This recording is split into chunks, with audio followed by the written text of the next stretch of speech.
Dr. Sam Setty is a cardiologist at Gundersen Health System, and she's here today to talk to us about how to tell the difference between heartburn and a heart attack. So first of all, Dr. Setty, what is the big deal? I mean, why is it so important to know the difference? That's an excellent question. It is extremely important to know the difference because, as we all know, heart disease is the #1 killer in the United States at this time. And when you have a delay in recognizing your symptoms and seeking medical help, it causes delay in treatment. And the longer you delay your treatment of heart attack, the higher is your chance of not getting the appropriate care and having complications. So symptoms-wise, what is the difference between the two that can really help you figure out whether or not you're having a heart attack? Well, it is extremely difficult to completely delineate the both.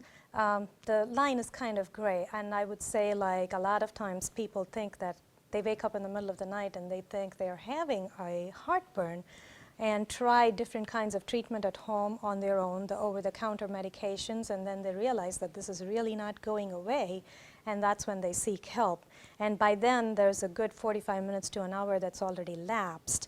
So a heartburn usually presents like a burning sensation in your chest, and it may be related to certain kind of food that you ate the previous meal.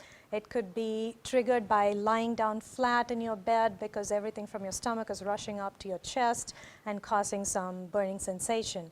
And usually can get relieved by over-the-counter medications that control the amount of acidity in your stomach. So if it's not, reacting to that, you really do need to get help. It sounds like it's a common thing that happens too, that a lot of people do confuse the two. Absolutely.